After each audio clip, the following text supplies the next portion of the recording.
Okay, good evening, everyone. Welcome to this fake news event and happy Neurodiversity Celebration Week. My name is Mark Bradshaw and I'm a member of No5 Barristers Chambers. I'm the Wellbeing Officer in Chambers, and I'm delighted to have been invited by Neurodiversity to chair this event today, one of many that I know that they are involved in this week. Do please take a look at their website for other events that you can attend this week. I know there are still a number still to go through the course of the rest of this celebration week.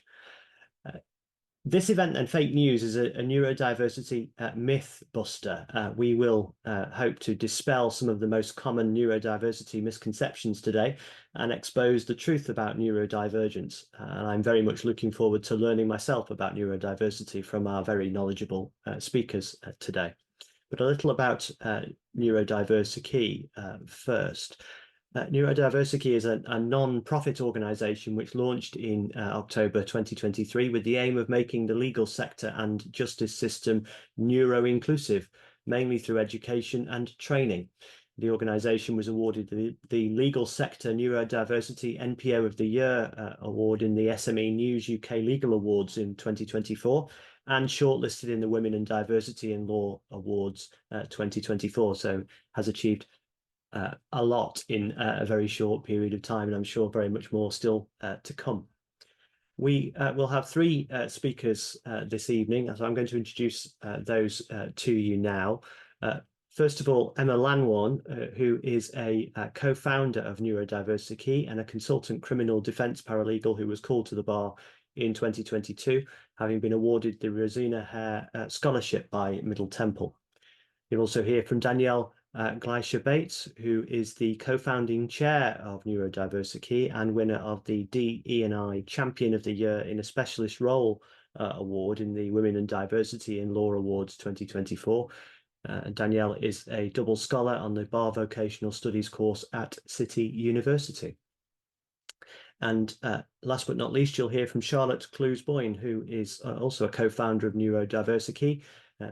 Charlotte qualified as a solicitor in 2018, and after working in law firms for approximately 4.5 years, she now works in-house as senior legal counsel.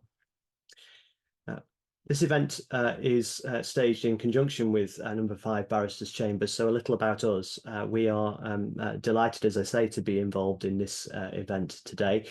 For those who don't know us, we're a national set of chambers with over 260 barristers, including 39 silks, and we have offices in Birmingham, London and Bristol.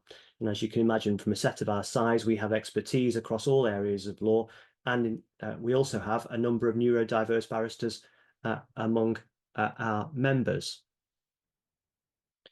So as far as the event today is concerned, we will start off with a brief overview of neurodiversity before moving on to dispel some of the most common misconceptions shared across neurotypes.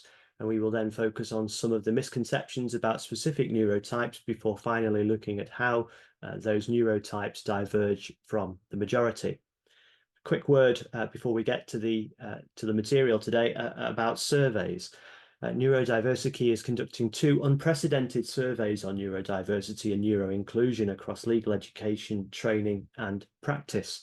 The surveys are open to neurodivergent law students and legal professionals. Participation is anonymous and consists of 15 to 16 multiple choice questions.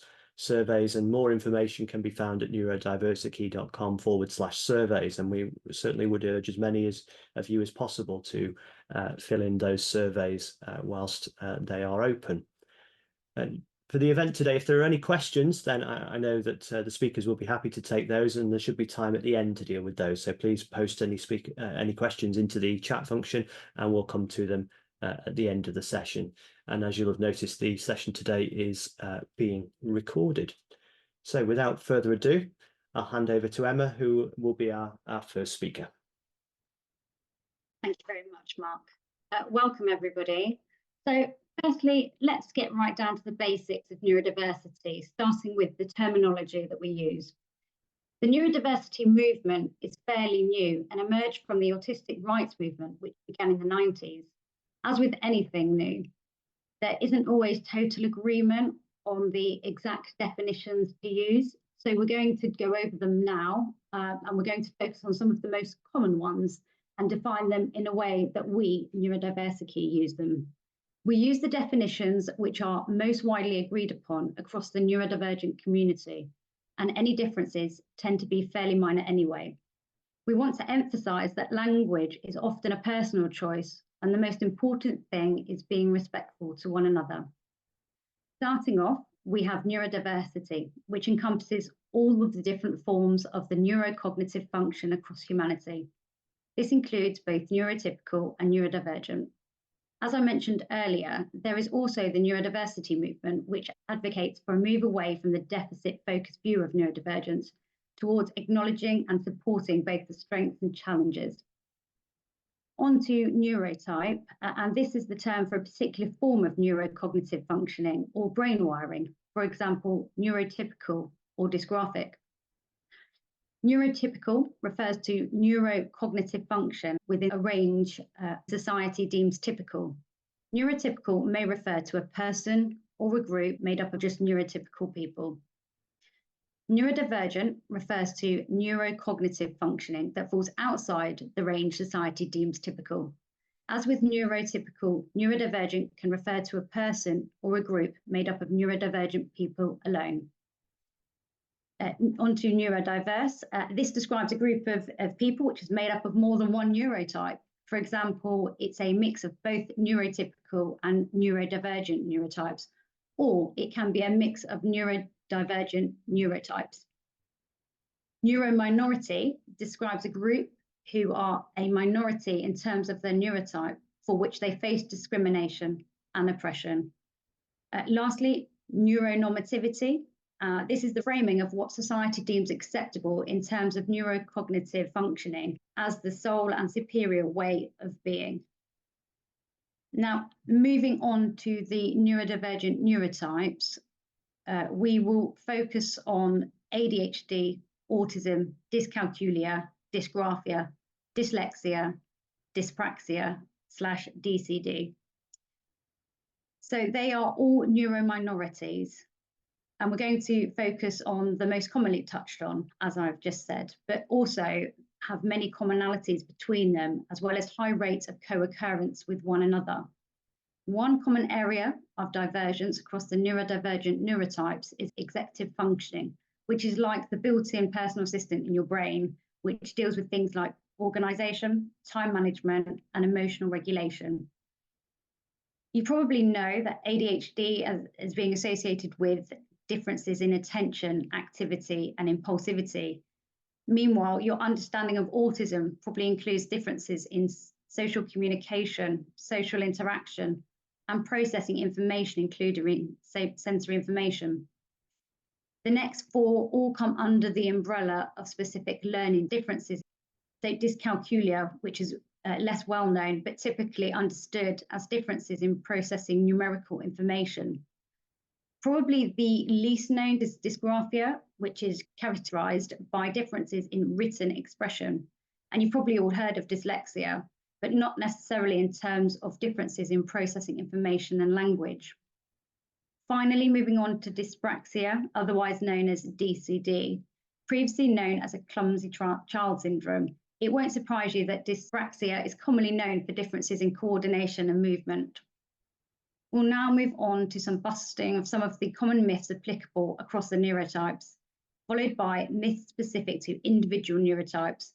We'll be showing you genuine headlines and titles we've found, which are quite hard-hitting. So we're starting off with one of the most stigmatizing and damaging myths.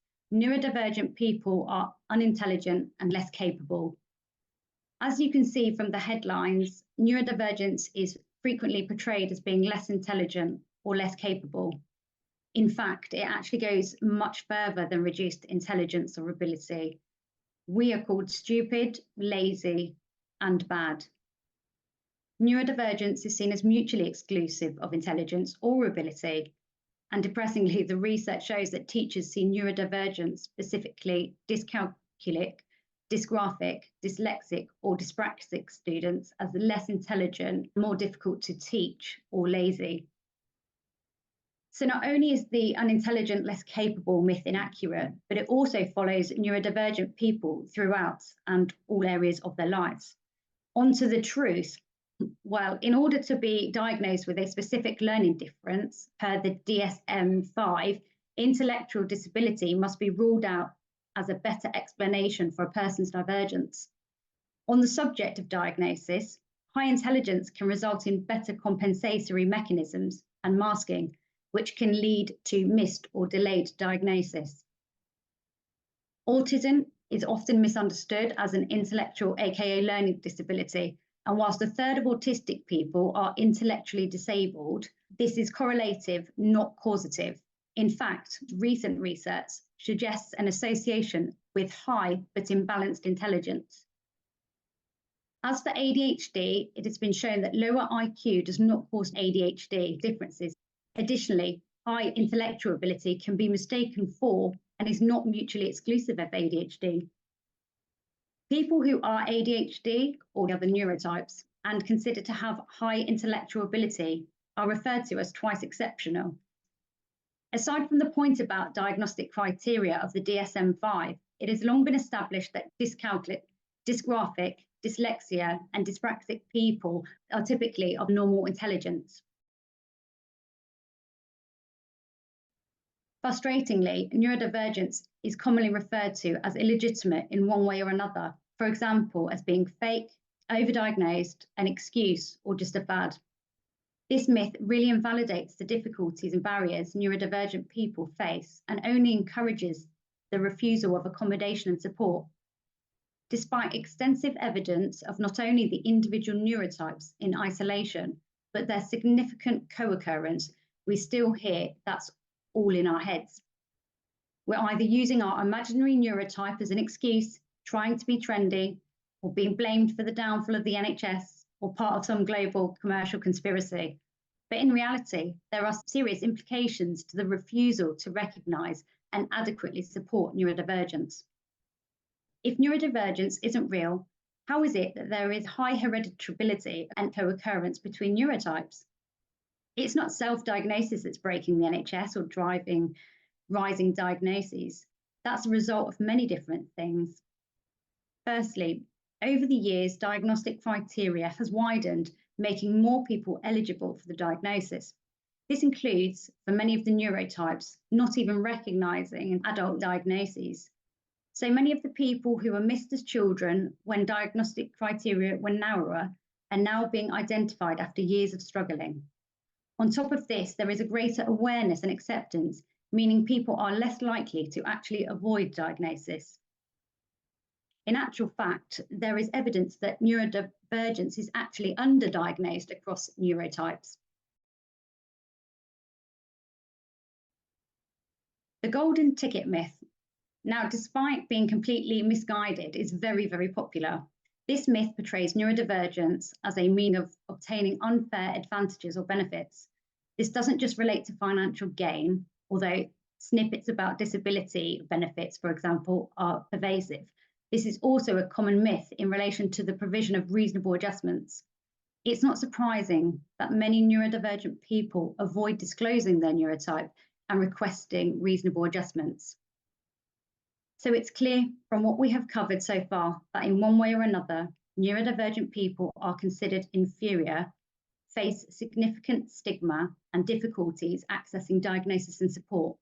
Yet at the same time, we are apparently just trying to get a head start on everyone else. The stigma is so strong that, as you can see from the top right headline, adults are even targeting children, in this case, a dyspraxic child.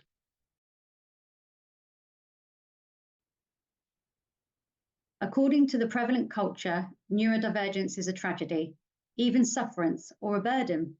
And the tragedy, sufferance, and burden is not uniquely experienced by the neurodivergent person, but also by their loved ones. There is particular extensive narrative in the US where a particular organisation ran some horrific campaigns, including those comparing autism to cancer and to AIDS. As you can see from these headlines, neurodivergence is depicted as shameful, life-limiting, and terrible. The myth is so deeply ingrained that we have mothers racked with guilt and fear over blighting their offspring with the horrors of neurodivergence. These perspectives leave no room to acknowledge the strength of neurodivergent individuals and can even lead to invalidation of neurodivergent individuals who don't appear to fit the stereotype. The myth plays into the next, which in turn allows eugenist views to fester. The idea that neurodivergence is a problem to solve, cure, prevent, or eradicate is far from new.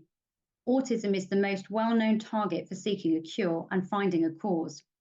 What probably comes to mind first is the now debunked myth that autism is caused by the MMR vaccine.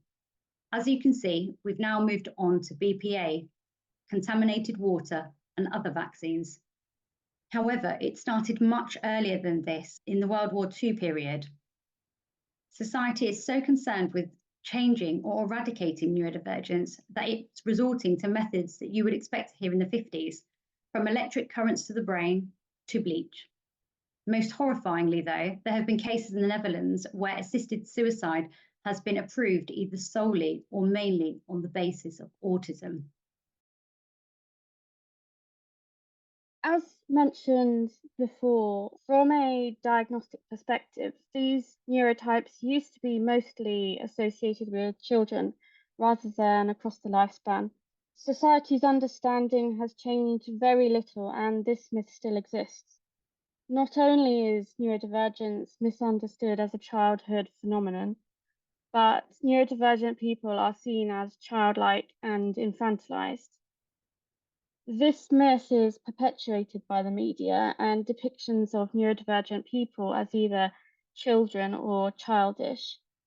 This is not helped at all by the fact that there are very limited resources, services, and advice available to adults, and that most of the freely available information out there references or relates to children.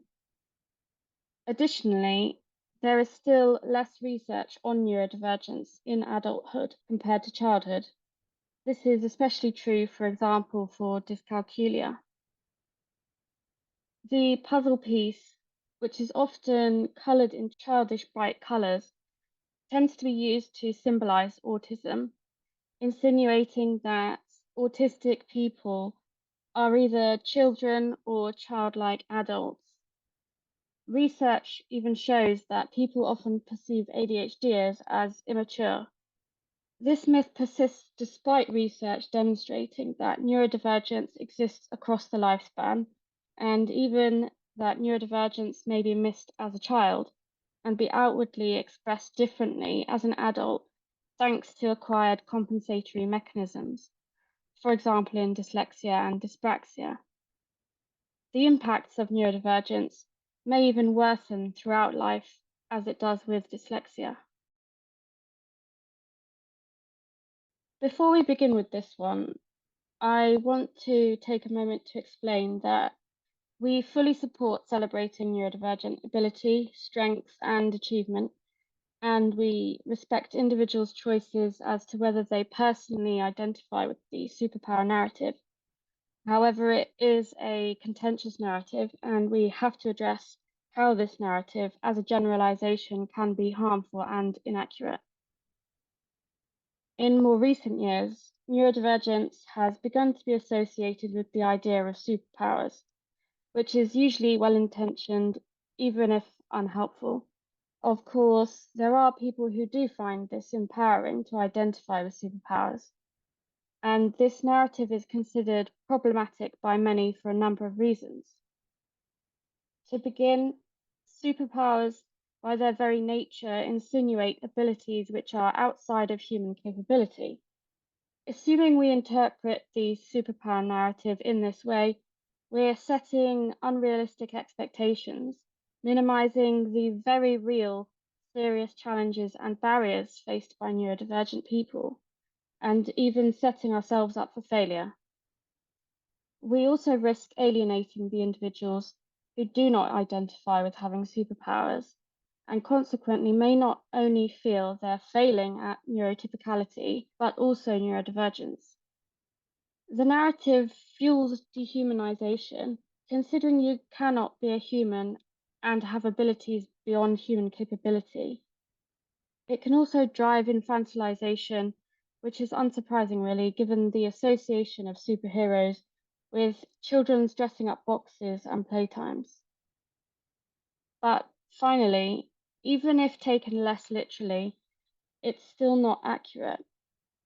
As with the neurotypical population, only a very small percentage of neurodivergent people have a high IQ, special skills, or in the case of autism, savant abilities.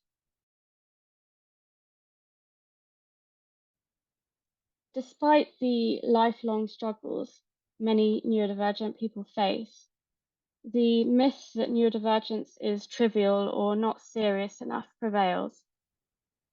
This couldn't be further from the truth.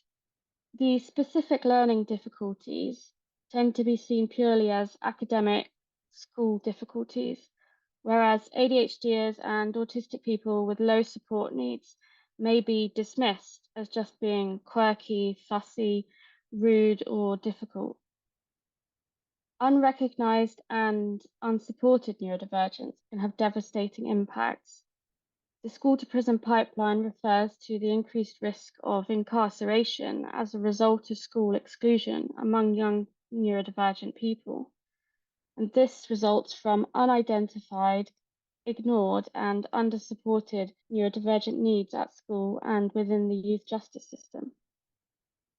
Neurodivergent people are at a higher risk of negative emotional, social, educational, and economic outcomes. And up to 80% of ADHDers have at least one mental health condition. And according to research in Denmark, they face decreased life expectancy and twice the risk of death. Not to forget the negative social and employment impacts. Autistic mental health is impacted negatively too, with unmet needs linked to suicidality and the risk of suicide being 9 times higher in non-learning disabled autistics than the general population.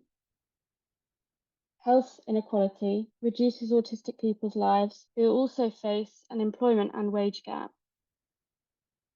Back to the specific learning differences. Generally, they increase the risk of emotional distress in particular, and there is a 46% increased risk of attempting suicide. Dyscalculia is associated with negative emotional, academic, and employment impacts, and when unsupported, often results in school absence and failure. 60% of dyslexics have at least one mental health condition and are more likely to experience the negative emotional, social, educational, and employment outcomes, including a wage gap. Dyspraxia can take an emotional and economic toll and frequently co-occurs with the other neurotypes, as well as mental health conditions.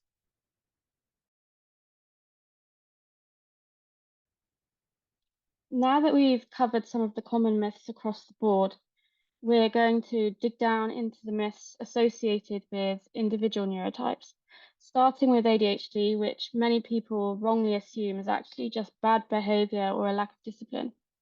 Obviously, the headlines here show the myth prevalence in the media, but it has also been identified as a common belief in research.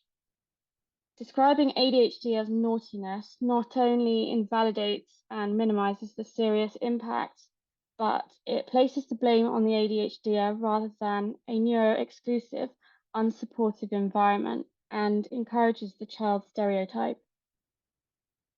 Far from bad behavior or a lack of discipline, evidence actually suggests that some of the external signs of ADHD, misconstrued as such, can actually be a result of differences in executive function, including the processes required for self-control, regulation, working memory, prioritization, and planning.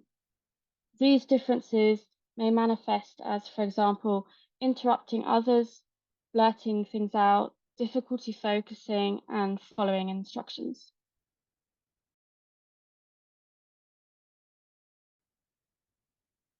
Research participants in a US study held a number of false beliefs about ADHD, including, for example, the belief that ADHD is caused by sugar consumption. The myth of sugar or diet otherwise causing ADHD has recently reared its head again after the inaccurate reporting of a study on energy drinks.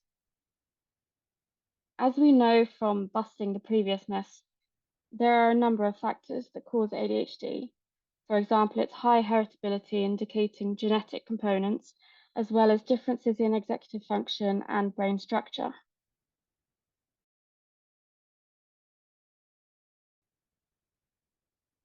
The media has played a huge part in labeling ADHD as drug seeking, as well as perpetuating the myth of the overprescribing of stimulant medication. This is further stigmatized when, in the context of healthcare and prescribing, instead of referring to the regulations, the misuse of drugs regulations, the reference is to the criminal law, i.e., the Misuse of Drugs Act. And research has highlighted the existence of the mistaken beliefs about overdiagnosis and treatment. Not only is ADHD estimated to be underdiagnosed, but stimulant medication in particular has been proven to reduce the risk of mortality, suicidality, criminality, and substance abuse. Additionally, the earlier a person receives treatment, the better their prospects are across the lifespan. This is probably the number one myth about autism, and that's that all autistic people lack empathy and are unfeeling, even robotic. Not only is this manifestly untrue, but it is dehumanizing and no doubt contributes to the poor treatment experienced by many autistic people. It also feeds the myth that autistic people are inherently dangerous, which you'll often see reinforced by the media reporting when autistic people are accused of, for example, violent or sexual crimes. The myth of autistic people lacking empathy has actually been dispelled by what's now known as the double empathy problem. Rather than this perceived lack of empathy being located within the autistic person, it turns out that the problem is actually a two-way breakdown in communication between autistic and neurotypical people. The breakdown is therefore not the fault of the autistic person, as has previously been suggested, but a communication mismatch on both ends. Similarly, mind blindness, which is not being able to guess what the other person is thinking, has been demonstrated to be two-way between autistic and neurotypical people.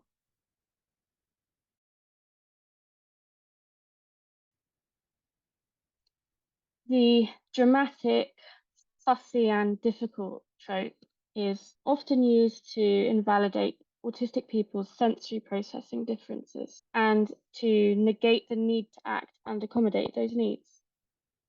Autistic people are frequently criticized for their sensory sensitivity, whether that's high or low, as well as difficulties with, for example, change. Commonly looked down on, heightened sensory sensitivity may mean that an autistic person has specific needs surrounding, for example, food, drink, clothing, and the physical environment around them. What other people label as fussiness or being difficult can actually be painful and distressing as a result of differences in processing sensory information. Stubbornness is another label slapped on autistic people when faced with change. However, executive function differences, specifically differences in cognitive flexibility, mean that adapting to change can be much harder for autistic people.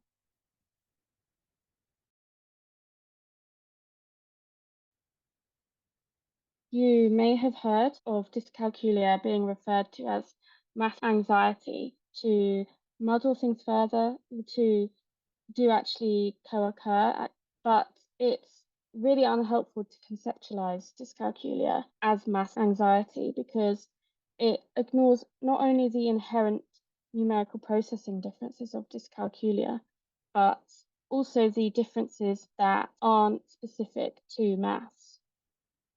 Confusingly, maths anxiety can actually hamper maths performance. This is especially so amongst adults who have been avoiding all mathematical processing due to the maths anxiety. However, the two are actually very different, and approximately 77% of children with maths anxiety demonstrate average to high maths performance. Continuing with this dyscalculia for now, the further myth about dyscalculia is that it only impacts maths. It's often wrongly described as maths dyslexia or just impacting mathematical performance. Although dyscalculia and dyslexia do co-occur, they are distinct, as you might have gathered already from what we've already discussed. And assuming that dyscalculia only impacts maths ignores the difficulties that individuals often experience in other areas, for example, in relation to time and measure estimation. This assumption also has the potential to limit access to resources and support for challenges outside of mathematical performance as well. So next we'll move on to dysgraphia. Dysgraphia is the least talked about and researched neurotype, and therefore has the least myths. The main myth, though, surrounding dysgraphia is that only handwriting is impacted. This, in turn, can lead on to more generalized infantilization or assumptions about their intelligence. Dysgraphia can affect coordination and movement required for uniform handwriting, but it's actually associated with differences in written expression as well. So, for example, getting your thoughts down on paper. Like dyslexia, spelling can be affected, but for different reasons. And dysgraphic people typically experience differences in phonological, auditory, and visual magnocellular processing.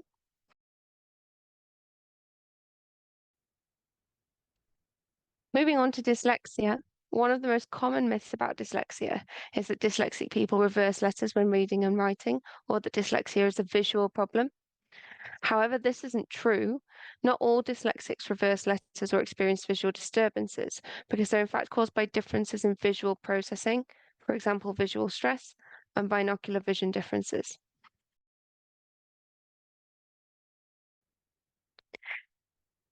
Probably the most common, though, dyslexia-specific myth is the one that only reading and writing are impacted. Whilst reading and writing are the most affected areas, in reality, it's rare that the impacts are restricted to just those things. Dyslexic people can also experience differences in closely related areas, for example, in relation to memory and spatial awareness.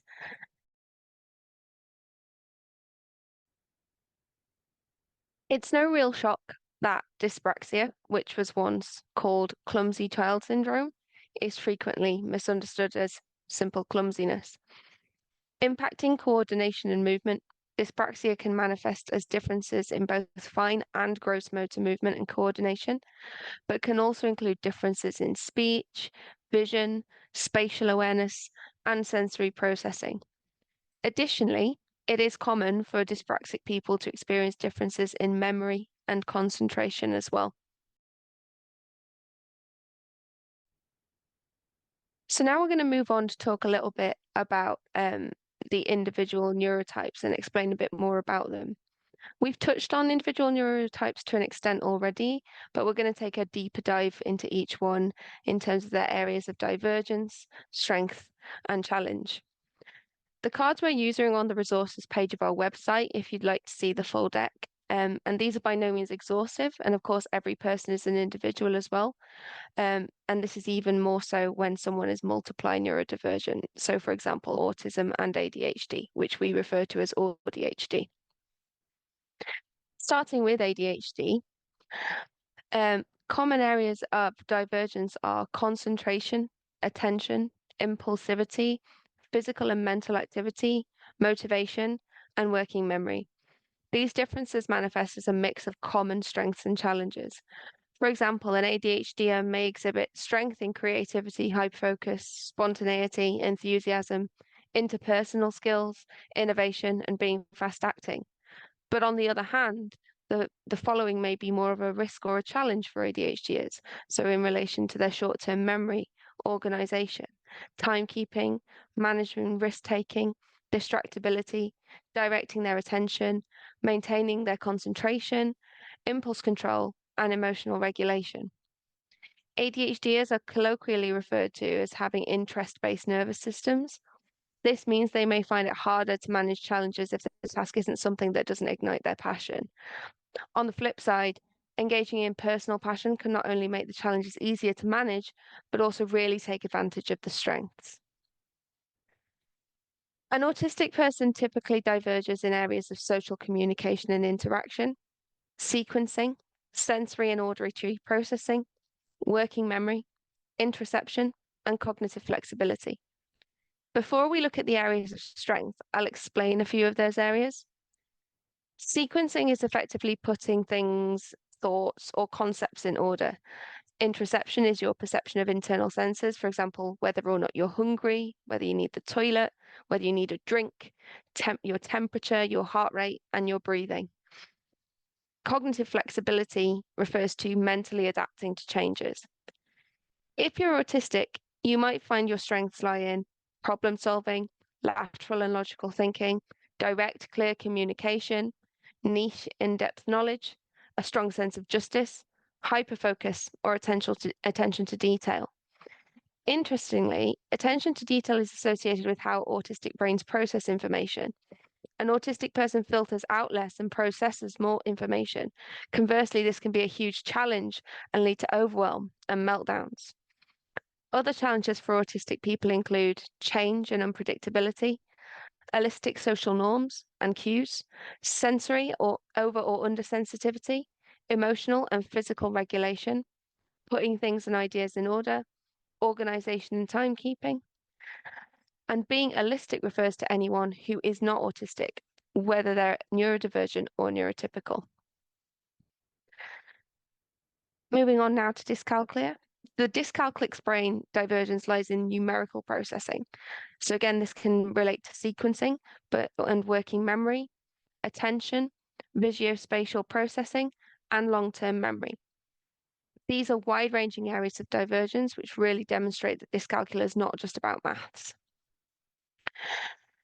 Some of the strengths linked to dyscalculia include creativity and artistry, verbal communication, language, problem solving, strategic thinking, and intuition. Dyscalculic people can be brilliant communicators, both orally and in writing. In contrast, mental arithmetic, organization and timekeeping, reading clocks, estimation and measurement, memorizing numbers, interpreting graphs, and processing numerical information are common dyscalculic areas of challenge. Dysgraphic divergence most commonly falls under written communication, working memory, fine motor skills, visuospatial processing, transcription, auditory processing, and sequencing. It's now easy to see the link between dysgraphia and the associated differences in handwriting and written expression. The strengths of a dysgraphic person may include problem solving, interpersonal skills, listening, auditory memory, oral communication, and memory or recall of details. Typical areas of challenge are spelling and grammar, handwriting, writing down their thoughts, organization and timekeeping, putting things and ideas in order, and processing written words. Using a computer can help with written expression, and of course that does negate the risks and the challenges associated with their handwriting. A dyslexic person's areas of divergence can be working memory, sequencing, phonological processing, verbal memory, and visuospatial processing. The term dyslexic thinking has become a recognized noun in recognition of the often strong problem-solving abilities that dyslexic people have. And other dyslexic strengths include pattern recognition, analysis, visual and spatial reasoning, innovation, big picture thinking, visual thinking, and that includes in 3D, and long-term memory. The most common challenges are reading, remembering words, putting things and ideas in order, organisation and timekeeping, written communication, spelling grammar, and short-term memory. And finally, we have dyspraxia. The dyspraxic brain diverges mainly in fine motor skills, gross motor skills, sequencing, visuospatial processing, working memory, coordination, and proprioception. Proprioception refers to our sense of where our body is within in a space and its movements and actions.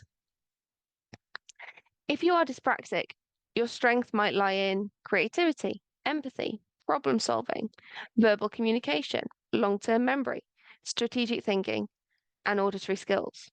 In terms, though, of areas of challenge, they might involve coordination of movement, organisation and timekeeping, putting things and ideas in order, spatial awareness, balance, directions, and short-term memory.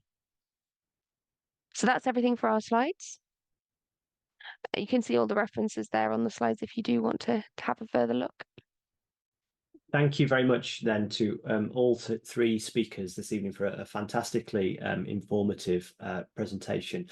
Thank you again. I know I've learned much from this evening, and I hope that everyone who's attended has too. And it's only through organisations such as Neurodiversity that myths such as those we've looked at this evening are busted and knowledge is shared about neurodiversity.